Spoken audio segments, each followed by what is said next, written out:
Recording in progress.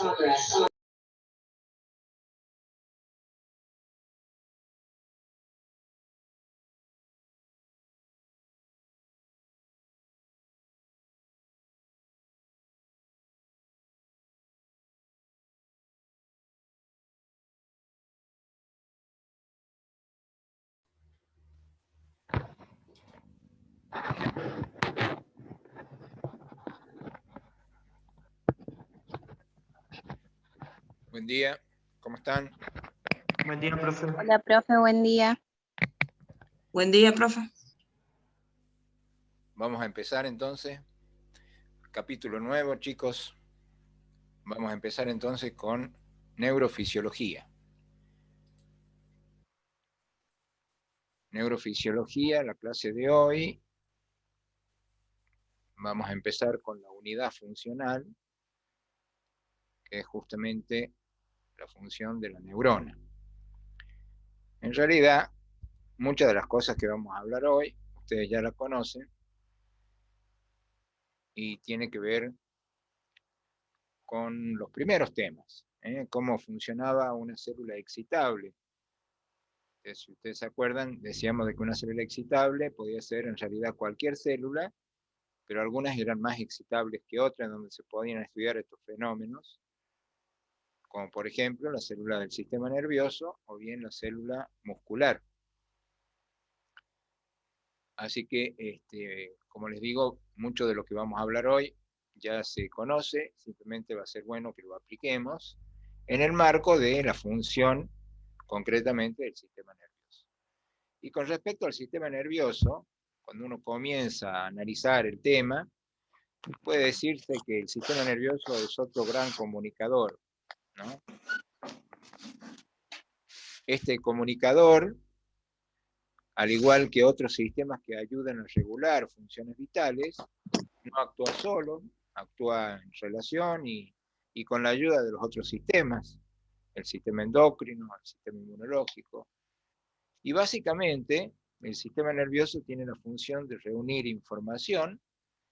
Esa información puede provenir tanto del medio externo nuestro, es decir, todo lo que captamos por medio de los sentidos, como lo que sucede en el interior. Si bien mucho de lo que sucede en el interior por ahí no llega a un nivel consciente, pero eso no quiere decir que no sea captado por el sistema nervioso. El sistema nervioso puede captar tanto sensaciones y hacerlas conscientes. Yo me doy cuenta que tengo calor, por ejemplo, pero no me doy cuenta, por ejemplo, de que el nivel de glucosa en sangre, o sea, la glucemia, ha variado de un punto a otro dentro de la normalidad, ¿no?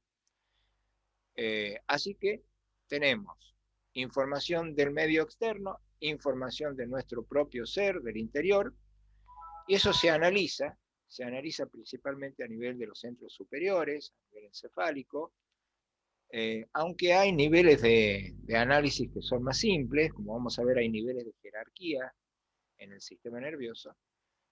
Una vez que se analiza, se integra la información y seguramente va a haber algún tipo de respuesta. O sea, esas respuestas generalmente tienden a solucionar problemas o necesidades.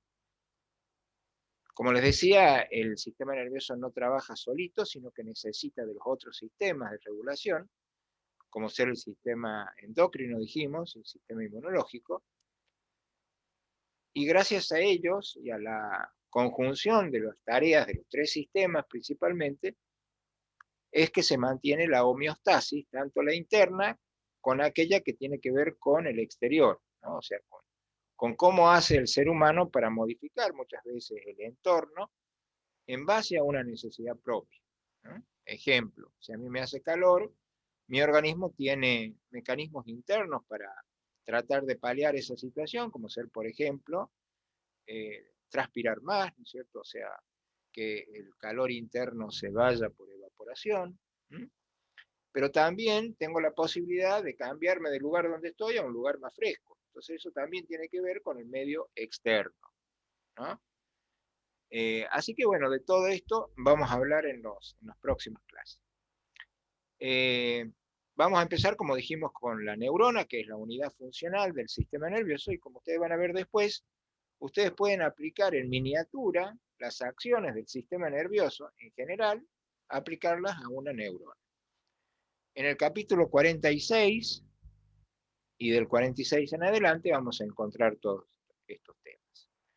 Tener en cuenta de que básicamente el sistema nervioso nos permite la supervivencia, que vendría a ser las posibilidades de seguir viviendo a pesar de alguna dificultad que nos plantea nuestro propio organismo o bien nuestro sistema en general, ¿no? El sistema exterior, el medio ambiente.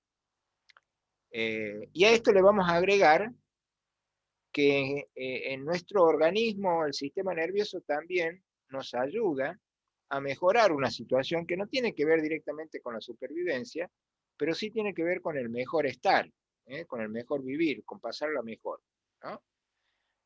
Así que bueno, yo seguramente si estoy, para seguir con el ejemplo del calor, en una habitación que tiene una temperatura de 30 grados, seguramente me voy a sentir un poco incómodo y voy a tratar de buscar, especialmente si se trata del verano, una habitación más fresca. Pero bueno, mi organismo no se va a poner en peligro si está a 30 grados. Simplemente es buscar esta sensación placentera, ¿no? La sensación de confort, que también implica actividad de parte del sistema nervioso. El sistema nervioso trabaja básicamente como un gran integrador de la información, que es este círculo amarillo que estamos viendo acá, y esta, posibilidad de integrar información tiene que pasar primero por el ingreso de esa información. Entonces, ¿cómo ingresa la información al sistema nervioso? Ingresa, dijimos, desde del órgano de los sentidos, o sea, de la vista, del olfato, de la audición, del tacto. Todo eso nos permite tener un contacto y saber qué es lo que está pasando alrededor nuestro, ¿no? Principalmente.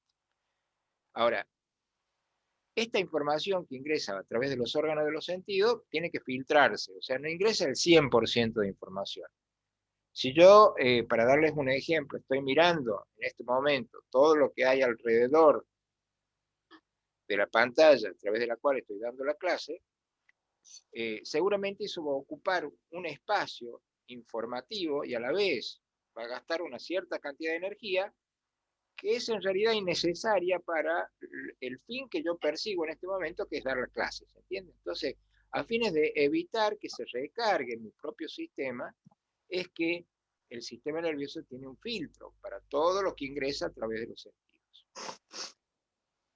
Ese filtro también es para lo que puede informarnos nuestro propio organismo, o sea, no desde afuera, sino desde adentro. Por ejemplo, la posición en este momento de los distintos segmentos corporales míos, cuando yo estoy sentado para poder hablar, para dar la clase, en este momento eso, digamos, no es en realidad una información que se hace consciente punto por punto, ¿no? O sea, yo tengo una sensación vaga que estoy sentado, pero no sé exactamente qué medida de presión tienen mis receptores de contacto, de tacto, a nivel de todo el área que tiene contacto con la silla, ¿se entiende? O sea, toda esa información es superflua a los fines prácticos, digamos, y entonces hay un filtro que permite una entrada de esa información, pero muy selectiva, muy seleccionada, ¿sí?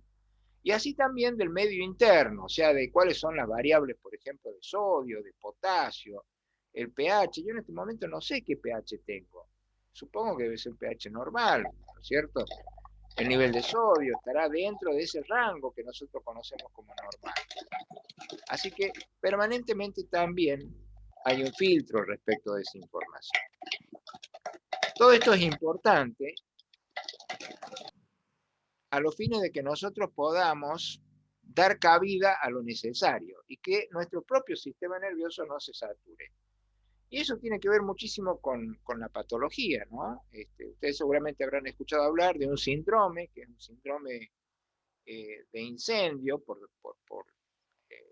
digamos, catalogarlo con el nombre que utilizan los anglosajones, en donde si realmente esto se compara con un incendio del sistema nervioso a partir de un gran esfuerzo que nosotros mismos, ¿no?, nos imponemos por ahí en relación al trabajo, al estudio o simplemente a situaciones del día a día que son más estresante de la que nuestro organismo puede captar. Entonces, para eso, a los fines de que no se sature este sistema, que tiene un tope para incorporar información, es que necesitamos esos filtros. A la vez, el sistema nervioso trabaja como un gran comunicador, porque toma esa información que le aporta, ¿no es cierto?, estos tres niveles, la integra, la procesa y empieza a emitir señales como de vuelta, a los fines de modificar alguna situación que se ha planteado. Entonces es un comunicador y para poder llevar esa decisión final, ¿no?, a partir de su trabajo, necesita los emisores, o sea, transformarse en un emisor de señales. La emisión de una señal necesita a la vez de un organismo o un efector que dé lugar a la salida, que puede ser de distinta manera. O sea, yo de repente, para buscar una pieza, una habitación más fresca en un día de calor, seguramente voy a utilizar mi sistema somático a los fines de caminar y de ir de una pieza a otra. Entonces, en ese caso, el emisor va a ser el sistema nervioso somático. ¿Ven? Esta flechita que sale por acá. Pero si en la misma situación de estar bajo influencias de calor, el grado de evaporación o de pérdida de agua de mi organismo ha hecho que, desde el punto de vista de la osmolaridad, eso vaya en aumento, seguramente va a haber una respuesta y es allí donde mi sistema nervioso se transforma en un emisor y utiliza para poder cambiar esa situación el sistema endocrino. Entonces, ¿qué va a hacer el sistema endocrino? Va a liberar una hormona que ustedes conocen, que es una hormona que ayuda para ahorrar agua. ¿Cuál será la hormona?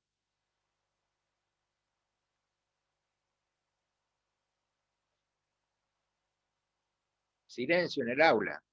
¿Cuál es la hormona que ayuda a que el organismo no pierda agua? La ADH. La antidiurética. Claro, la hormona antidiurética, ¿no es cierto? O sea, si hay hormona antidiurética, nosotros tenemos un trabajo de los túbulos colectores que reabsorbe agua y de esa manera la orina sale concentrada y perdemos menos agua. Entonces ahí tienen ustedes una respuesta que ha utilizado el sistema nervioso manejando esa relación neuroendocrina a través de la relación hipotálamo-hipofisario y la presencia o el aumento en circulación de hormona antidiurética. A lo vez, y siguiendo con el ejemplo de temperatura, todos sabemos de que si tomamos frío nos exponemos a que nos agarremos una angina o alguna infección de las vías aéreas superiores, ¿verdad? Y allí entonces donde de repente el sistema nervioso tiene como nexo, como su emisor de este problema, el sistema inmunológico, que tiene que hacer una adecuación, ¿no?, para el invierno y una adecuación para el verano, en donde va a poner foco en mayor inmunidad en invierno, en las vías respiratorias, y en mayor inmunidad en verano, por ejemplo, en la vía digestiva, porque estamos expuestos a que nuestro organismo ingresen alimentos por ahí no del todo en ausencia de microorganismos, ¿no?, en situación de antisepsia. Y también podemos tener como emisor dentro del sistema nervioso otra rama del sistema nervioso que es el sistema nervioso autónomo, en donde a partir de una orden que el sistema nervioso central decide emitir y para comprender y para completar esa acción, no lo va a hacer solo, sino utiliza otro de sus emisores o de sus ramas y para ello le pide ayuda al sistema nervioso autónomo. Entonces le dice, por ejemplo, si hace mucho calor, ¿qué puede hacer el sistema nervioso autónomo?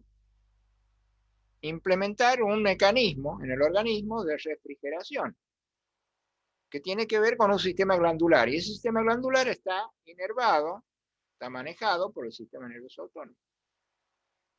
¿No es cierto? Que es el hecho de que la persona empieza a transpirar, por ejemplo. Todos sabemos que con respecto a las glándulas, el parasimpático es la rama del sistema nervioso que se pone en acción cuando se necesita aumentar la secreción de una glándula, ¿no? Típico. Si bien es cierto que hay también glándulas que responden al simpático, pero en este caso, bueno, viene bien el ejemplo por el tema del calor. Pero bueno, esto es simplemente a los fines de presentar, ¿no?, y de ubicar el papel del sistema nervioso central como órgano de integración, ¿no?, de los otros sistemas y también entender cómo va a ir usando. por otro lado, también es importante empezar a integrar información que ustedes ya van teniendo, porque lógicamente con este último tema que nosotros tenemos que tratar en justamente la tarea de estudiar fisiología, tiene que ver integrar la información con todo lo que hemos estudiado durante el año. El idioma que utiliza el sistema nervioso central para poder realizar toda esta maniobra de comunicación, de integración, de comunicación, de emisión, es la electricidad. Es decir, que nosotros para hablar de tal o cual efecto del sistema nervioso vamos a volver a lo que conocíamos cuando hablábamos de potencial de acción y decíamos el aumento o disminución de la carga eléctrica de la célula es lo que lleva a una más función o menos función. Bueno, el idioma, la electricidad, los milivoltios. Y los componentes van a ser células, dos importantes, ¿no? Dos grupos, porque lógicamente hay muchas subdivisiones, pero vamos a hablar de una neurona típica, que es la célula noble, digamos, del sistema nervioso, y la neuroglia, que también es una célula muy importante, sin la cual la neurona no podría subsistir, que tiene que ver más con solucionar los problemas de la neurona, ¿sí? Pero entre las dos tienen que interactuar. Indudablemente para la comunicación y el uso, ¿no es cierto?, de este idioma de la electricidad, nosotros necesitamos la sinapsis, o sea, la comunicación, lo que estamos viendo acá en este ejemplo, entre dos neuronas, y seguramente vamos a utilizar o vamos a aprender de qué manera trabajan los neurotransmisores. Vamos hasta aquí entonces, en la presentación general. Simplemente estamos asentando cosas que ya conocemos, tratando de organizar. A los fines de seguir justamente con este tema de organización, vamos a hablar de qué manera la información entra al sistema nervioso y de qué manera la organización sale. O sea, vamos a hablar de la señal de entrada al sistema nervioso y de la señal de salida.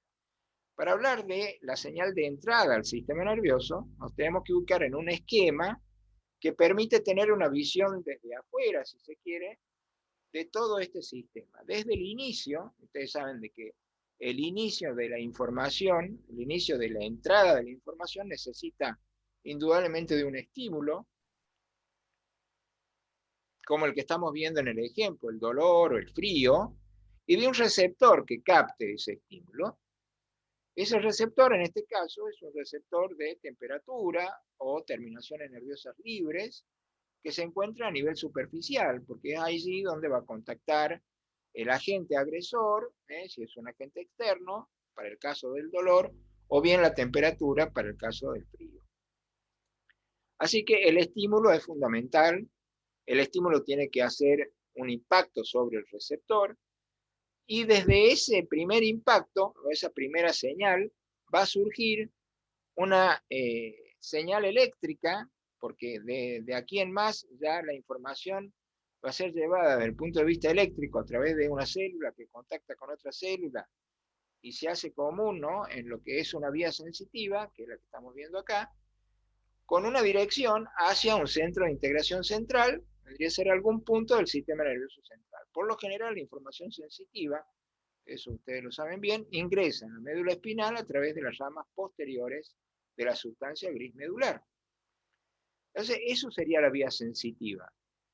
La vía sensitiva tiene un trayecto bastante largo, allí ya estamos en el sistema nervioso central y sin embargo, la vía sensitiva persiste, aquí está ascendiendo, buscando ya centros de integración que hacen escala en estaciones de mayor jerarquía, como pueden ser, por ejemplo, el tronco, para que definitivamente pasen por núcleos subcorticales, llegando a su estación definitiva en la corteza.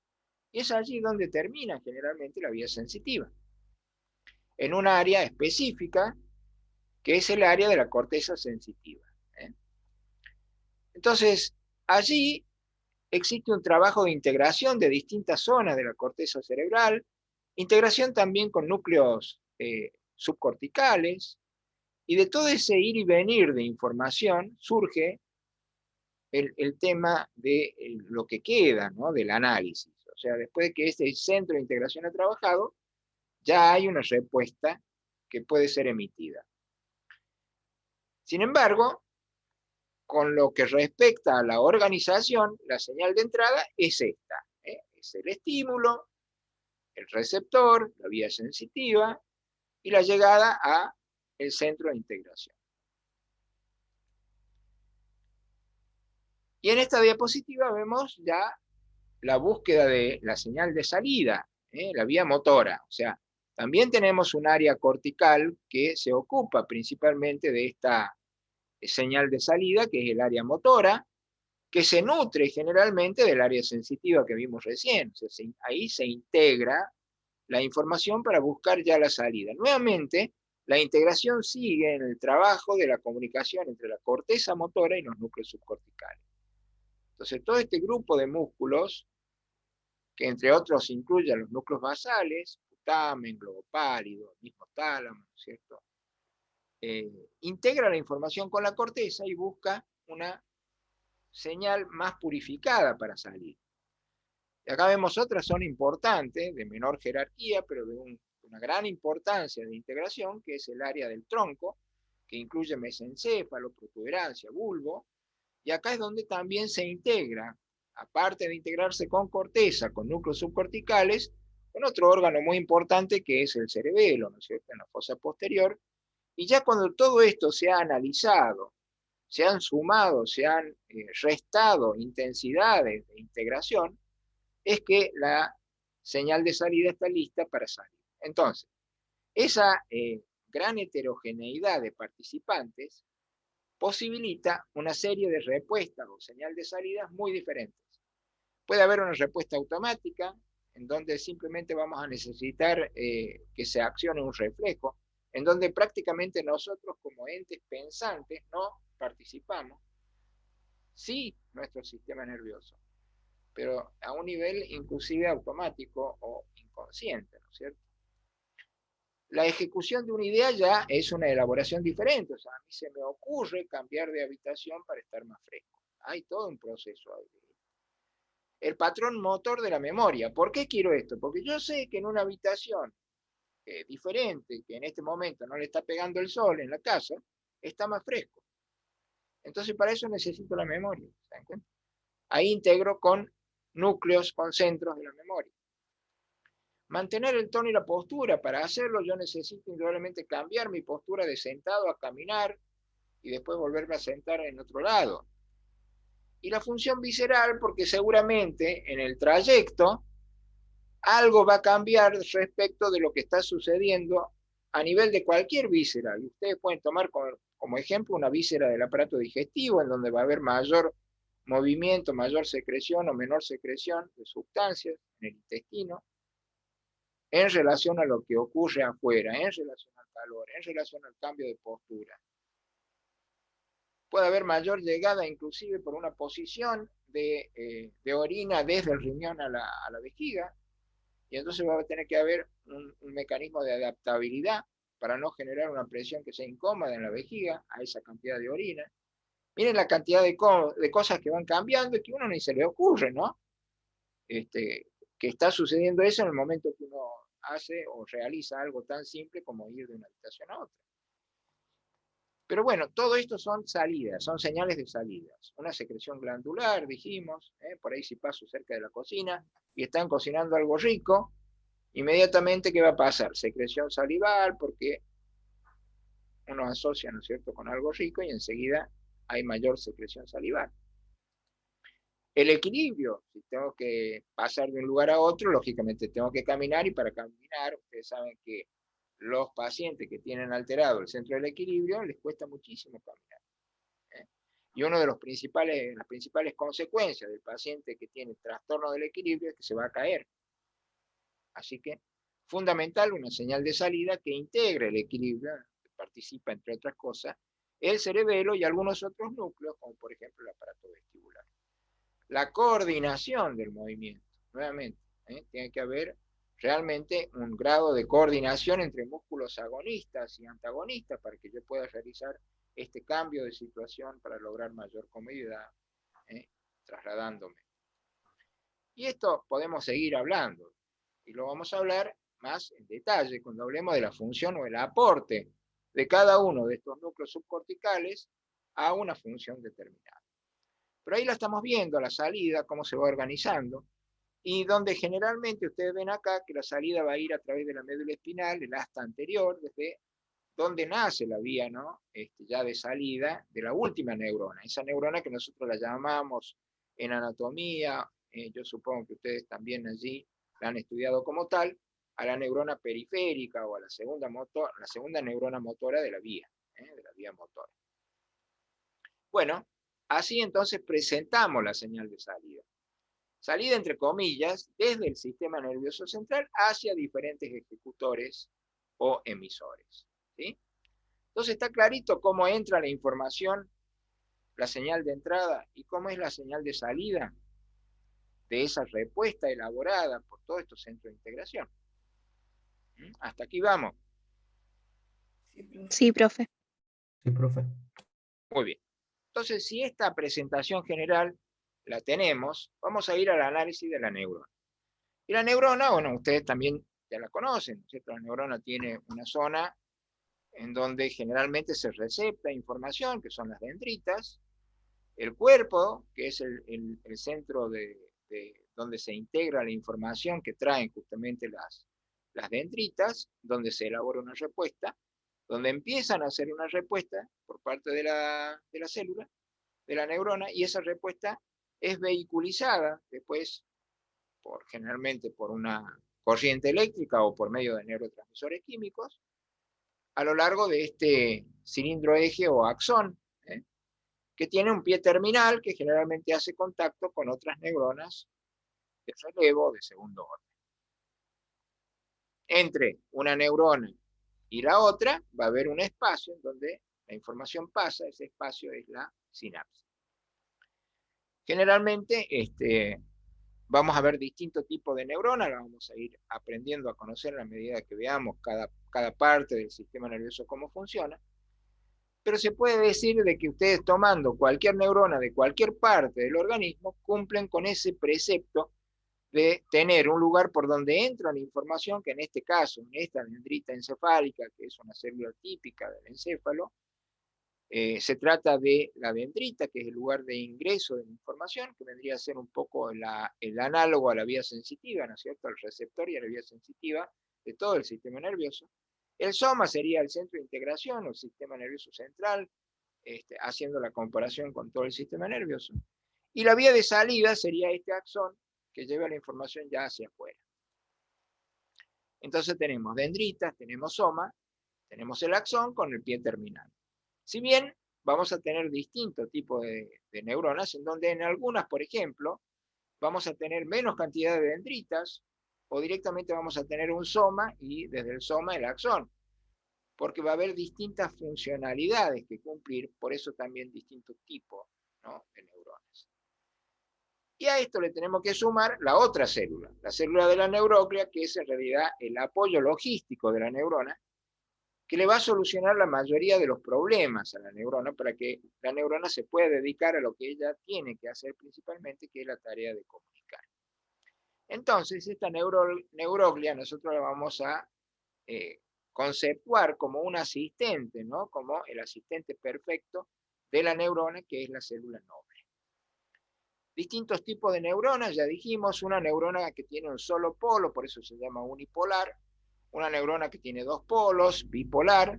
Ustedes se estarán imaginando que seguramente una bipolar comunica dos regiones. La unipolar tiene en realidad un estamento, un lugar de acción que es muy limitado, ¿no? La multipolar, que comunica a muchas regiones y recibe información de muchos lados. Esta piramidal, que es un poco la que vimos recién, que es la típica neurona que se usa para explicar cómo funciona la neurona. Y esta estrellada, que prácticamente no tiene axón, que tiene generalmente mucha área de recepción de información. Si uno se pone a contar, haría más o menos un número tan impresionante como 100.000 millones de neuronas, ¿no?, en la cantidad. Pero dentro de esa gran cantidad de neuronas hay distintos tipos. Entonces, por ejemplo, ustedes en el cerebelo van a encontrar esta célula de Purkinje, si se acuerdan de la histología seguramente las reconocerán, del tronco del encéfalo, las neuronas olivares, de esa gran zona, ¿no es cierto?, que alimenta la información al cerebelo.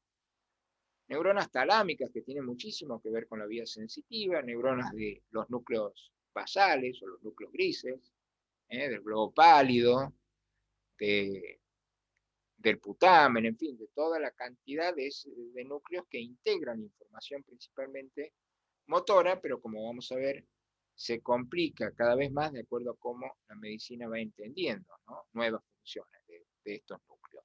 Así que bueno, aproximadamente 1000 tipos diferentes de neuronas dentro de esa gran cantidad general de neuronas que presenta el sistema nervioso. ¿Cómo clasificamos a las neuronas?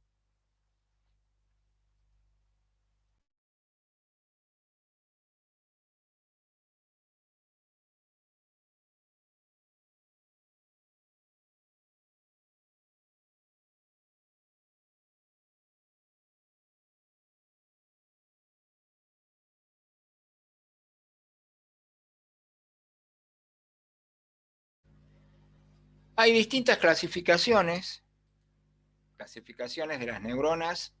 Se puede clasificar a las neuronas desde el punto de vista histológico, como vimos recién, que tiene un solo polo, como aquellas neuronas que están en los ganglios del sistema nervioso autónomo, neuronas bipolares que comunican dos capas de la retina, multipolares que tienen un axón y varias dendritas, que son, como dijimos, las de mayor frecuencia. Y esta clasificación funcional sí o sí la tenemos que saber, porque justamente gracias a esta clasificación vamos a poder explicar mucho de la función. Entonces tenemos una neurona sensorial, porque va desde la periferia y es la que recoge información y la lleva a los centros de integración del sistema nervioso central. Aquellas motoras que nacen en el sistema nervioso central y van a la periferia, y las interneuronas que integran justamente funciones de distintas neuronas entre sí. Pueden ser neuronas sensitivas entre sí, neuronas motoras entre sí, o mixtas, de una zona sensitiva a una zona motora. Y un poco presentar también a las células de la neuroglia, el astrocito, el oligodendrocito, la microglia, las neuronas del epéndimo, y ahí vemos de qué manera, ¿no es cierto?, están muy cerquita de lo que sería la neurona, apoyando, ¿no es cierto?, todo lo que se necesita. Después vamos a hablar un poco de la función de cada una, pero tenemos ahí al astrocito, tenemos el oligodendrocito, tenemos a las células de la microglia, defensa principalmente, y a las neuronas del epéndimo, que generalmente forman barreras. Función y características generales de la neuroglia. De nuevo, todas las células que apoyan, acá se puede ver bien cómo están realmente al servicio de la neurona, ¿no? Entonces, funciones de conexión y sostén de las células de la neuroglia para con las células de la neurona, le proveen la mielina, acción inmunitaria, le proveen justamente la posibilidad de producir o de hacerse de la función inmunológica. También le sirven de guía para crecimiento o reparación, tareas de reparación. La regulación del medio interno alrededor de la neurona, por ejemplo el pH. La limpieza, la función de nutrición, le alcanzan sustratos alimenticios. También tienen que ver con la dinámica de los neurotransmisores que utilizan las neuronas, es decir, mucho de lo que la neurona requiere es el neurotransmisor, pero ese neurotransmisor de repente necesita una etapa de preparación que es previa a la neurona y que está a cargo de la neurona, ¿no? Una barrera física, como vimos, la barrera hematoencefálica, por ejemplo, está conformada por células de la neuroglia, y la regulación hidroelectrolítica, que es fundamental para que justamente la célula se mantenga en un medio acuoso, pero con equilibrio, ¿no es cierto? Que haya un equilibrio del agua, un equilibrio del sodio, un equilibrio del potasio, del cloro, etc. Los astrocitos, una de las células de la neuroglia, ustedes pueden encontrar distintos tipos de astrocitos, el protoplasmático de la sustancia gris, el fibroso de la sustancia blanca, tienen una función de sostén principalmente, le sirven de marco de sostén a la neurona, y también son aislantes eléctricos, ¿no?, para mantener aislado una vía de otra que pasa al costadito, para que no hagan cortocircuito. Limitan la diseminación de neurotransmisores, o sea que le hacen un cauce a estos neurotransmisores. Captan iones de potasio, tan importante para mantener en reposo, ¿no?, a la neurona, la repolarización. Almacenan glucógeno, que eso le sirve también como una fuente de energía sustituta. Cuando la neurona gasta la glucosa propia, utiliza el glucógeno que hay en la neuroglia para fabricar más glucosa. Tienen una función fagocítica, especialmente aquellas células de la neuroglia que participan en el proceso defensivo, y en ese sentido el astrocito también tiene capacidad de fagocitar, ¿no? Y ocupan un lugar cuando las neuronas muertas son removidas. Eso se llama gliosis de reemplazo, ¿eh? Cuando hay zonas en el cerebro en donde había una vía, esa vía no se usa más o se enfermó y hay que retirarla porque allí donde está puede ocupar un espacio que es importante para otra función, y entonces es justamente el astrocito el que se pone en lugar de la neurona y la reemplaza, ¿no? Entonces esto es una materia, un tejido que se llama gliosis de reemplazo. Los oligodendrocitos son los responsables de la formación de la mielina, lo que le otorga la velocidad a las fibras nerviosas. ¿Se acuerdan de que la mielina posibilitaba la conducción saltatoria? Y también influyen en el medio bioquímico de las neuronas, o sea, en el espacio en donde se tienen que establecer equilibrios de estos iones que son tan importantes para los distintos estados de una neurona, desde el reposo al potencial de acción, después. Estas neuroglias, o sea, que pertenecen a la neuroglia, pero que forman parte de las barreras, son las células del epéndimo, ¿no? Revisten cavidades. Estas cavidades que nosotros encontramos donde hay líquido cefalorraquídeo, en el interior, en la intimidad del encéfalo, pero también de la médula espinal, ¿no? Y del tronco, el cuarto ventrículo, el conducto del epéndimo, en fin. Poseen microvellosidades. Estas celulitas, si uno las amplía, puede ver ahí células que tienen como pequeños cilios, y estos cilios son móviles y contribuyen también a mover el flujo del líquido cefalorraquídeo, para que el líquido cefalorraquídeo tenga movilidad y tenga también la posibilidad de reemplazarse, ¿no?, en determinadas regiones. La microglia es el típico soldadito, ¿no? Normalmente cuando no hay una situación digamos, de peligro o de lucha, están inactivadas o están más bien en una situación de reposo, en un sistema nervioso central que no se tiene que defender en un determinado momento, que no es agredido. Pero cuando hay una enfermedad, cuando hay una situación de peligro, estas neuroglias de la microglia comienzan a activarse. De la misma manera como se activa un monocito que se transforma en macrófago y llega a un sitio donde hay una situación de lucha, ¿no?, que nosotros habíamos estudiado en sangre, sucedía a distintos niveles. O sea, la principal función de la microglia es fagocítica, tiene la capacidad justamente de poder incorporar elementos que son tóxicos o son agresivos, especialmente para las neuronas. Entonces, el citoplasma contiene inclusive enzimas, y estas enzimas destruyen al componente fagocitado y generalmente ahí aparece el resto. El resto generalmente son membranas y allí entonces abundan los lípidos y restos de detritos celulares.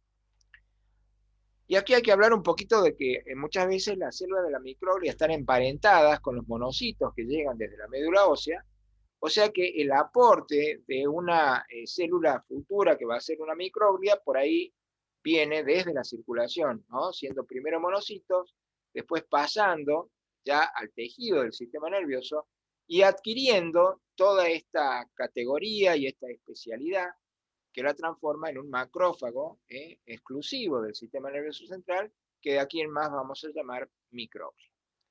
Entonces, de la misma manera como en el hígado las células, los monocitos se transformaban en las células de von Kupfer, o por ejemplo a nivel del pulmón, el monocito se transformaba en un macrófago alveolar, y así sucesivamente en cada tejido, en el cerebro el monocito se transforma en la microglia.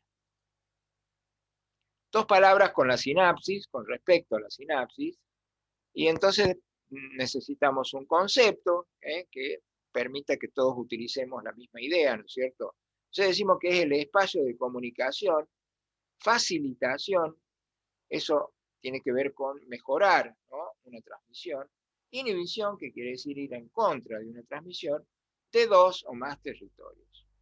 Generalmente se trata de 2 neuronas entre sí, o bien de una neurona y el músculo, y esto permite entonces el comportamiento del sistema nervioso central como el gran comunicador entre los distintos sistemas y el integrador de los sistemas entre sí. Es un concepto entonces bastante simple de lo que sería la sinapsis. La sinapsis trabaja para que una neurona no siempre tenga la misma función y esté estática desde el punto de vista corporal y funcional. Es lo que justamente permite que un grupo de neuronas en un núcleo determinado asuma un papel que es protagónico para una función que tiene que ver muchísimo con el aprendizaje, con las funciones mentales superiores, como es la memoria. Entonces, los fenómenos de plasticidad neuronal generan una huella mnémica o huella de la memoria que permite que nosotros podamos tener recuerdos y podamos evocarlos cada vez que lo necesitemos. Entonces, fíjense en la cantidad de tareas que permite, ¿no?, esta plasticidad neuronal, que es esa posibilidad de cambiar que tiene la neurona en base a una exigencia, en base a una función determinada. En este caso, la neurona va a poder guardar información, codificarla para que no ocupe mucho lugar, ¿no es cierto? Evocar, o sea, responder frente a una señal de requerimiento, volver a usar esa información, reconocer, gracias a esto nosotros podemos reconocer un rostro, o una melodía, o las palabras de un abecedario. Y eso nos permite también aprender, elegir, y lógicamente va a ser parte de este grupo de funciones que son las funciones mentales superiores. Sinapsis y la posibilidad de cambiar plasticidad neuronal. Volviendo al sistema nervioso desde el punto de vista general, el sistema nervioso también tiene niveles de jerarquía. Y esto no quiere decir que una parte sea más importante que la otra, todas son importantes, pero de repente los niveles de complejidad funcional permiten que nosotros hagamos una distinción, ¿no?, entre un nivel medular, que es un nivel básico dentro de lo que es el sistema nervioso, en donde hay funciones muy importantes, pero sencillas, simples, un nivel encefálico inferior, que corresponde principalmente a todo lo que es el tronco, es decir, el mesencéfalo, la protuberancia, el bulbo, sería un nivel encefálico, pero inferior, porque seguramente vamos a tener un nivel encefálico superior. Y ese nivel encefálico superior pertenece entonces a la corteza. Es allí donde se van a integrar funciones mentales muy, digamos, importantes y que tienen un trabajo, ¿no?, de interacción y de heterogeneidad en cuanto a la posibilidad de función, que es mucho más amplio, mucho más importante de aquellas que tienen a nivel de tronco o a nivel de médula espinal. Para darles un ejemplo sencillo, a nivel medular yo tengo reflejos medulares que son los más sencillos, los primeros, los básicos que empiezan a aparecer en los seres vivos, ¿no?, y que nosotros en fisiología lo explicamos con un reflejo típico, que es el reflejo básico, que todos tienen que sí o sí saber, que es el reflejo miotático, ¿no? Ese reflejo miotático permite mantener el tonismo, el estado de semicontracción de un músculo, que en algún momento puede llegar inclusive a ser activado. Yo digo, se activa el músculo es porque ese músculo se contrae y después se relaja. Entonces, en nivel medular o reflejo, cuenta con estos reflejos simples que tienen un estímulo, una vía sensitiva, un centro de integración, una vía motora, que vuelve generalmente al ejecutor. Permiten, entre otras cosas, la inervación vascular, que vendría a ser el estado de vasodilatación o vasoconstricción de un vaso sanguíneo, funciones viscerales, es decir, reflejos que permiten que una víscera se contraiga o se relaje, que el peristaltismo, ¿no es cierto?, a nivel intestinal, por ejemplo. El sostén antigravitatorio es manejado por este tipo de reflejos. Los movimientos de marcha, que si bien son más complejos, pero todavía está a un nivel en donde no hace falta tanto, ¿no?, la participación del encéfalo superior. El ingreso de la información al sistema nervioso justamente necesita de la médula espinal, y la salida de órdenes generalmente utiliza, ¿no?, esta parte final de la vía de salida o la señal de salida, ¿no?, que vendría a ser el asta anterior y la vía motora, ¿no?, la neurona motora. Y básicamente, como yo hablo de reflejos, tengo que hablar de estos 7 puntos de un reflejo típico, ¿no? Vamos a repasar los pasos de un reflejo, que sí es muy importante, esto lo tengan en cuenta, como si fuera el ABC, ¿no? Del sistema nervioso. Y ahí tenemos al estímulo, que sería en este caso el martillito, el receptor, que estaría aquí, ¿no es cierto?, ubicado dentro de lo que es este músculo, una vía sensitiva, que la estamos viendo aquí en celeste, neurona sensitiva, un centro de integración, que sería la médula espinal, la vía motora, que es... Uy, ¿se cortó? ¿Me escuchan? Sí, profe, se escucha. Sí, Ah, profe. Sí, profe. Pero la imagen se Sí, fue. se escucha, Ahí está. profe. ahí está con la imagen. Ahora sí, profe. Ahora sí. Sí, profe. Bueno, entonces, estamos en el centro de integración, que en este caso es la médula, con el ejemplo que estamos explicando el reflejo, y la vía motora la vemos, bueno, no sé qué es lo que está pasando, parece que estamos teniendo problemas técnicos, espero que no se corte. La vía motora les decía, la que está en rojo, ¿ven? Que llega aquí, vía motora en rojo, llega al efector, que es el mismo músculo. Entonces, por eso decimos que esto es uno de los ejemplos más sencillos, ¿no?, de integración, de lo que es sensitivo y lo que es motor, porque prácticamente nace y vuelve al mismo órgano, ¿no? Así que de nuevo, tenemos el estímulo, el receptor, la vía sensitiva, el centro de integración, la vía motora, el efector y la acción. La acción va a ser la contracción del músculo, y cuando se contrae este músculo, ¿qué le pasa al piecito? Con el reflejo del martillito, seguramente alguno de ustedes... Se levanta. Claro, va a producir la patadita, ¿no es cierto? O sea, por contracción acá, se produce la extensión, en este caso, de la pierna sobre el resto del segmento, ¿no? Así que bueno, es un ejemplo de un reflejo de un nivel de integración medular que es el más básico. Subiendo los niveles de jerarquía nos encontramos con el tronco, ¿no? Entonces decimos, bueno, el tronco es toda esta zona tan importante, y tan importante porque, y justamente por eso es que se le otorga más jerarquía, porque de ella también depende la vida ya.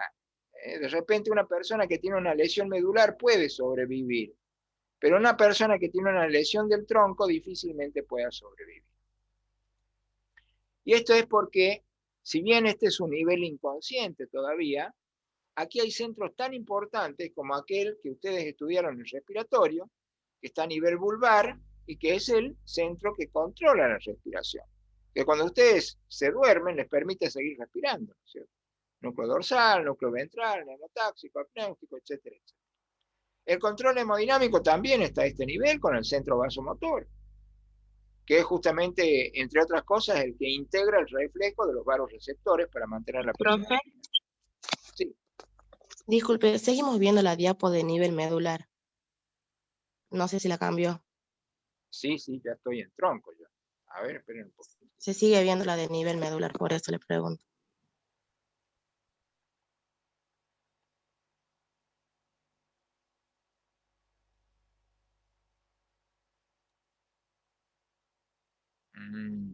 Ya veo. Bueno, a ver si podemos... Ahí estamos con nivel medular, ¿sí? ¿La ven? Sí, profe. ¿Pasos Sí, de un profe. reflejo están viendo? ¿Pasos de sí, un profe. reflejo?